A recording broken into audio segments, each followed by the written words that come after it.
In continuation of the last videos on atomic structure of BSc Part 1 in Organic Chemistry, in this video we are going to study about Schrödinger तरंग समीकरण और Schrödinger's wave equation. सन 1920 के आसपास D Broglie की परिकल्पना तथा Heisenberg की अनिश्चितता के सिद्धांत के आधार पर परमाणु का एक नया मॉडल प्रस्तावित किया गया, जिसे क्वांटम यांत्रिकी मॉडल और क्वांटम मैकेनिकल मॉडल कहते हैं. इसमें इलेक्ट्रॉन की एक विशेष स्थान पर पाए जाने की संभावना पर बल दिया गया. श्रोडिंगर ने 1924 में इलेक्ट्रॉन के तरंग गुणों को एक समीकरण के रूप में प्रस्तुत किया, जिसे श्रोडिंगर की तरंग समीकरण कहते हैं. श्रोडिंगर ने प्रस्तावित किया कि यदि इलेक्ट्रॉन की प्रकृति तरंग की तरह होती है तो इलेक्ट्रॉन की गति के समीकरण को उसी प्रकार मानना चाहिए जिस प्रकार अन्य ज्ञात तरंगें मानती हैं. यदि एक तनी हुई रस्सी के कंपन पर विचार करें तो इस तरंग गति के लिए निम्न समीकरण लिख सकते हैं. Psi is equal to A sine 2 pi x upon lambda, जहाँ पर साई इज इक्वल टू तरंग फलन, एक्स इज इक्वल टू विस्थापन, लैम्डा इज इक्वल टू तरंग दैर्ध्य and pi is equal to तरंग आयाम. इस समीकरण को एक्स अक्ष के सापेक्ष दो बार अवकलित करने पर जो समीकरण हमें प्राप्त होती है वो है del square psi upon del x square is equal to -4 pi square upon lambda square psi. De Broglie की समीकरण के अनुसार lambda is equal to h upon m v, और इस इक्वेशन को हम इस प्रकार भी लिख सकते हैं 1 upon lambda square is equal to m square v square upon h square. 1 upon lambda square का मान उपरोक्त समीकरण 9 में प्रतिस्थापित करने पर जो समीकरण में प्राप्त होती है वो है del square psi upon del x square is equal to -4 pi square m square v square upon h square psi. यहाँ पर एम है बराबर कण के द्रव्यमान के और वी है बराबर कण के वेग के. किसी कण की गतिज ऊर्जा हाफ एम वी स्क्वायर का मान पूर्ण ऊर्जा E तथा उसकी स्थितिज ऊर्जा U के अंतर के बराबर होती है. अतः half m v square is equal to E minus u और m v square is equal to twice E minus u. यहाँ पे जो हम ये 2 है वो लेफ्ट हैंड साइड से राइट हैंड साइड ले जाते हैं तो इस इक्वेशन का प्रारूप हो जाता है m v square is equal to twice E minus U. ये जो 2 है ये लेफ्ट से राइट में चला गया है. अतः del square psi upon del x square is equal to -4 pi square m upon h square into twice E minus u within the brackets then psi, और del square psi upon del x square is equal to -8 pi square m within the brackets E minus u psi upon h square. यदि कण को हम x Y Z अक्षों पर गति करें तो उपरोक्त समीकरण को एक्स वाई जेड के सापेक्ष निम्न प्रकार से लिख सकते हैं del square psi upon del x square plus del square psi upon del y square plus del square psi upon del z square plus 8 pi square m upon h square e minus u within the brackets then psi is equal to 0. इस समीकरण को Schrodinger समीकरण कहते हैं. इसे हम short form में निम्न प्रकार भी लिख सकते हैं del square psi plus 8 pi square m upon h square within the brackets E minus u then psi is equal to 0. यहाँ पर जो डेल स्क्वायर है इसका मान है del square upon del x square plus del square upon del y square plus del y square upon del z square. संकेत del को laplacian operator कहते हैं और इसे जैसा कि हमने देखा डेल से उच्चारित करते हैं.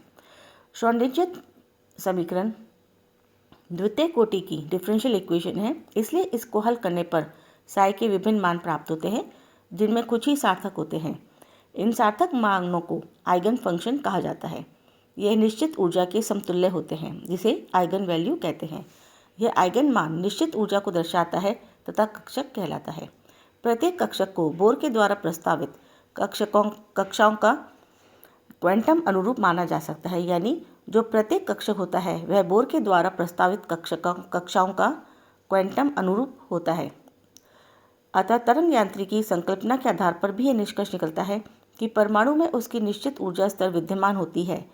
इस संकल्पना के आधार पर बोर की विविक्त कक्षाएं कक्षकों में से प्रतिस्थापित हो जाती हैं, अर्थात कक्षाओं का स्थान 3 डायमेंशनल वॉल्यूम्स ले लेते हैं जहां इलेक्ट्रॉन्स के पाए जाने की संभावना अधिकतम होती है. एच परमाणु के नाभिक के सापेक्ष इलेक्ट्रॉन के तीनों ध्रुवीय निर्देशांकों r, थीटा, फाई को हम निम्न इस चित्र के द्वारा समझाते हैं। और इसमें हम देखते हैं, इस चित्र से स्पष्ट है कि जो x है वो बराबर है r sine theta cos phi के, जो y है वो बराबर है r sine theta sine phi के, और z बराबर है r कॉस फाई के।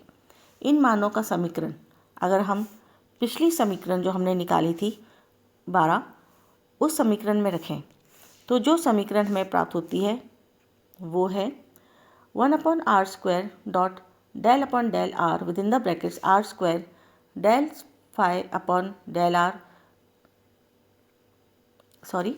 जो समीकरण हमें प्राप्त होती है वो है 1/r² dot del upon del r then within the brackets r² del psi upon del r plus 1/r² sine theta del upon del theta then within the brackets sine theta del psi upon del theta plus 1/r² sine theta del square psi upon del theta square plus 8 m upon h square within the brackets e minus u then psi is equal to 0।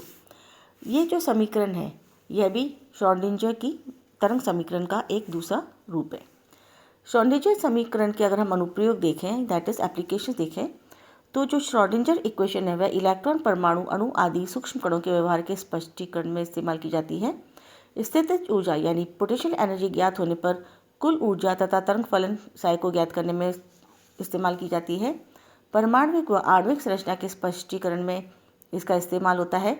आणविक गति के विश्लेषण में भी हम इसको use कर सकते हैं एवं अंतरकाश में किसी कण के स्थानांतरित गति के निर्धारण में श्रोडिंगर वेव इक्वेशन काफ़ी काम आती है। अब हम आते हैं साई एवं साई स्क्वायर की सार्थकता यानी significance of Sai and Sai square. Schrodinger ने गतिमान इलेक्ट्रॉन को तरंग के समरूप मानकर उसका तरंग फलन साई माना। किसी भी तरंग को उसके आयाम के द्वारा पूर्ण रूप से व्यक्त किया जाता है, अतः तरंग समीकरण में साई इलेक्ट्रॉन तरंग के आयाम को प्रकट करता है और इसका कोई भौतिक महत्व नहीं है, बल्कि इसके वर्ग साई स्क्वायर का भौतिक महत्व होता है। प्रकाश विकिरणों के समान जिस प्रकार इसके आयाम का वर्ग प्रकाश की तीव्रता व्यक्त करता है, उसी प्रकार इलेक्ट्रॉन तरंग में साई स्क्वायर किसी बिंदु पर तीव्रता अर्थात इलेक्ट्रॉन घनत्व को प्रकट करता है, यानी इलेक्ट्रॉन डेंसिटी को। अतः परमाणु नाभिक के चारों ओर के स्थान में जहाँ साई स्क्वायर का मान अधिक होगा वहाँ पर हम कह सकते हैं कि इलेक्ट्रॉन की डेंसिटी सबसे अधिक होगी। अतः साई स्क्वायर उस संभावना को प्रकट करता है जो किसी निश्चित ऊर्जा वाले इलेक्ट्रॉन के लिए किसी निश्चित स्थान पर होती है। इस स्थान को एटॉमिक ऑर्बिटल कहते हैं। अतः साई स्क्वायर किसी बिंदु के चारों ओर इकाई आयतन में इलेक्ट्रॉन के पाए जाने की प्रायिकता का माप है, जो कि परमाणुीय कक्षक को निर्धारित करता है। परमाणुीय कक्षक नाभिक के चारों ओर के 3 डायमेंशनल स्पेस में वह निश्चित क्षेत्र है जिसमें विशिष्ट ऊर्जा ई वाले इलेक्ट्रॉन के पाए जाने की संभावनाएं अधिकतम होती हैं। अतः साई स्क्वायर को प्रायिकता घनत्व यानी प्रोबेबिलिटी डेंसिटी तथा साई को प्रायिकता आयाम यानी प्रोबेबिलिटी एम्पलीट्यूड कहते हैं। अब हम आते हैं क्वांटम नंबर्स पर। किसी भी परमाणु में इलेक्ट्रॉन की स्थिति को समझने के लिए क्वांटम संख्याओं के 3 सेट की आवश्यकता होती है। ये संख्याएं n, l, m तथा ms से प्रदर्शित की जाती हैं, यानी n, l, ml तथा ms से प्रदर्शित की जाती हैं। इन 4 संख्याओं के साथ इलेक्ट्रॉन का चक्र समझने के लिए इन 3 संख्याओं के साथ इलेक्ट्रॉन का चक्र समझने के लिए एक चौथी संख्या की भी आवश्यकता होती है। ये चारों संख्या ही क्वांटम संख्या कहलाती हैं। अब हम एक एक करके इन क्वांटम नंबर के बारे में पढ़ते हैं। पहली है मुख्य क्वांटम संख्या यानी प्रिंसिपल क्वांटम नंबर। यह क्वांटम संख्या नाभिक के चारों ओर स्थित मुख्य ऊर्जा को प्रकट करती है। इसे n से प्रदर्शित करते हैं। इसका मान n = 1, 2, 3, 4 से इन्फिनिटी तक हो सकता है। नाभिक के बाहर कोशों को KLMN के द्वारा भी प्रदर्शित किया जाता है। यानी अगर हम देखें तो मुख्य क्वांटम संख्या अगर n 1 है तो हम उसे K शेल कह सकते हैं, 2 है तो वो L शेल कह सकते हैं, 3 है तो उसे M शेल कहकर सिग्निफाई कर सकते हैं, और अगर क्वांटम संख्या n है तो हम कह सकते हैं कि वह n शेल है। n के मान के साथ इलेक्ट्रॉन की नाभिक से दूरी बढ़ती है। इसकी ऊर्जा को निम्न सूत्र के द्वारा ज्ञात कर सकते हैं। En is equal to minus 2.18 into 10 raised to the power minus 18 z square upon n square j, that is joules. अब हम दूसरी क्वांटम संख्या पर आते हैं जो कि है एजीम्यूथल क्वांटम नंबर। यह क्वांटम संख्या इलेक्ट्रॉन का कोणीय संवेग यानी एंगुलर मोमेंटम ज्ञात करती है।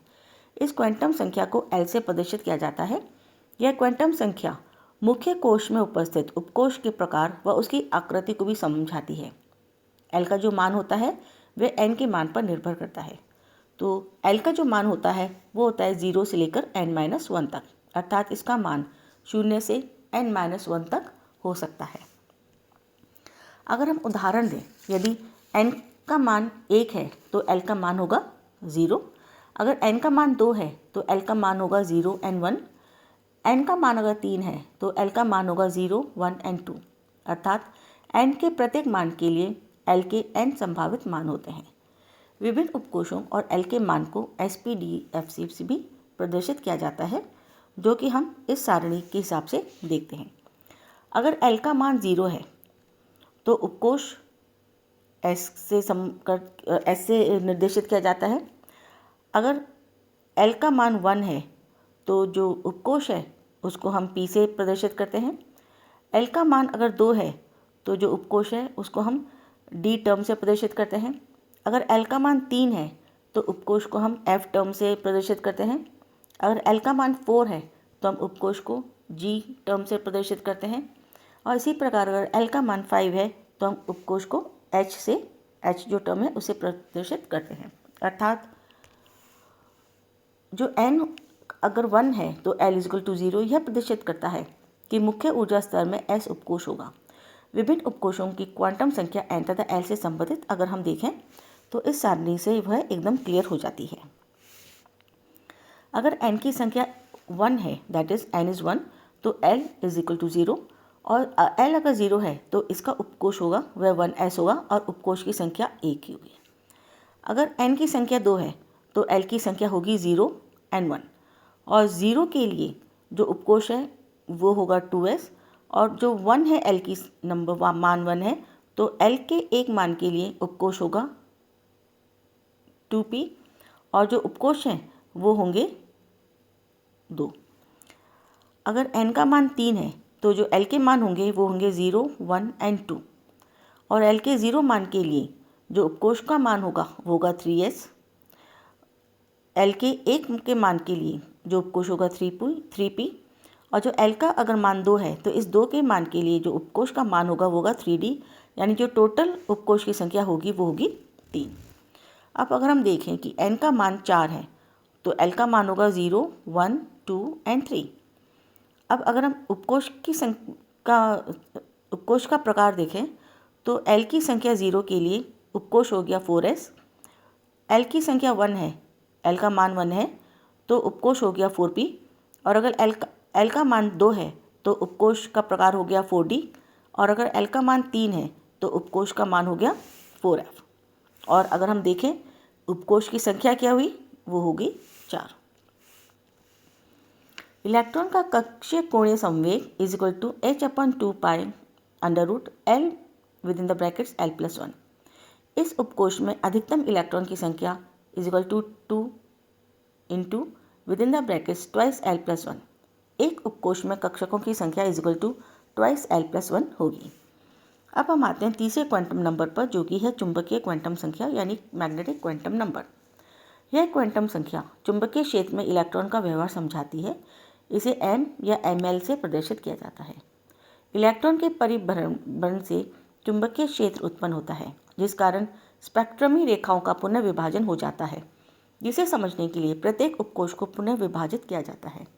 चुंबकीय क्वांटम संख्या में m का मान L के मान पर निर्भर करता है, तो m का मान आता है -L से +L तक, अर्थात L के प्रत्येक मान के लिए m के 2L+1 मान होते हैं। उदाहरण के लिए यदि L का मान 0 है तब m का मान भी 0 होगा, एवं S उपकोश के लिए एक ही उपकक्षक होगा। इसको हम निम्न सारणी के द्वारा भी समझने की कोशिश कर सकते हैं। अगर n का मान 1 है तो L का मान 0 होगा और जो ML है इसका मान भी 0 होगा और इसमें जो उपकोष होंगे वो 1s होगा और उपकोष की संख्या होगी 1 और उपकक्षक की संख्या भी होगी 1। अगर n का मान 2 है तो इसमें जो L का मान होगा 0 होगा और 1 होगा और L के 0 मान के लिए M का मान होगा 0, उपकोष का प्रकार होगा 2s, उपकोष की संख्या होगी 1 और अगर हम देखें L के 1 मान के लिए जो M का मान होगा वो होगा -1 0 +1 और जो उपकोष का प्रकार होगा वो 2p और जो उपकोष की संख्या होगी वो होगी 3, यानी टोटल उपकक्षक की संख्या होगी 4। अब हम आते हैं n का मान = 3। अगर n का मान 3 होता है तो L का मान हमने देखा आता है 0 1 एंड 2। L का जो मान 0 है उसके लिए M का मान 0 ही होगा और जो उपकोष होगा वो 3s का होगा और जो इसमें उपकोष की संख्या होगी वो होगी 1। L के 1 मान के लिए जो M का L का मान होगा वो होगा -1 0 +1 और जो उपकोष का प्रकार होगा वो 3p होगा और जो उपकोष की संख्या होगी वो होगी 3। इसी प्रकार अगर L का मान 2 है तो M का मान होगा -2 -1 0 +1 एंड +2 और जो उपकोष का प्रकार होगा वो होगा 3D और उपकोष की जो संख्या होगी वो होगी 5, यानी आप देख सकते हैं 1 2 3 4 5, तो 5 संख्या होगी और जो उपकक्षक की संख्या होगी जब n का मान 3 है वो होगी 9। अब हम आते हैं चौथे क्वांटम संख्या पर, that is spin quantum number और चक्रम क्वांटम संख्या। 1925 में गॉडस्मिट व यूलेनबेक नामक वैज्ञानिकों ने इलेक्ट्रॉन के अपने अक्ष पर घूर्णन की दिशा को बताने के लिए चक्रण क्वांटम संख्या का प्रतिपादन किया। इसे ms से प्रदर्शित किया जाता है और इसे s भी लिख सकते हैं। इलेक्ट्रॉन पृथ्वी की तरह अपनी धुरी पर भ्रमण करते हैं तथा नाभिक के चारों ओर कक्षीय गति से भी घूमते हैं। चक्रण क्वांटम संख्या इलेक्ट्रॉन के चक्रण की दिशा बतलाती है। इसका मान +½ या -½ चक्रण की दिशा के दाएं बाएं चक्रण के अनुसार माना जा सकता है, यानी क्लॉकवाइज है या एंटी क्लॉकवाइज है। एक कक्षक में विपरीत चक्रण वाले केवल 2 इलेक्ट्रॉन ही रह सकते हैं। किसी इलेक्ट्रॉन के चक्रण कोणीय संवेग का मान, यानी जो एंगुलर मोमेंटम होता है उसका मान आता है बराबर h/2π with in the brackets ms with in the brackets ms +1, जहाँ पे ms चक्रण क्वांटम संख्या है तथा h प्लैंक स्थिरांक। अब हम ए सारणी है जिसमें हम चारों क्वांटम संख्या का मान देखते हैं। पहला अगर हम देखते हैं क्वांटम संख्या जो मुख्य है वह n है। इसका जो इसकी जो वैल्यू आती है वो धनात्मक पूर्णांक होती है, 1 2 3 होती है। n से इसको हम डेजिग्नेट करते हैं और इसके कुल मान जो होते हैं वो n होते हैं, यानी n अगर 1 है तो यहाँ पर उसका मान 1 होगा। दूसरा है एजीमुथल क्वांटम नंबर। इसका जो सिंबल है वह L है। ये भी धनात्मक होता है, पूर्णांक होता है और इसकी जो वैल्यू होती है वह 0 1 2 इत्यादि या उपकोष चिन्ह जैसे SPDF होती है और n के दिए गए मान के लिए इसके जो मान होते हैं वह n संभावित मान होते हैं। तीसरा है हमारा चुंबकीय क्वांटम संख्या। इसका जो सिंबल है वो L है और यह नेगेटिव भी होती है, पॉजिटिव भी होती है और 0 भी होती है और L के दिए गए मान के लिए 2L + 1 इक्वल मान होता है।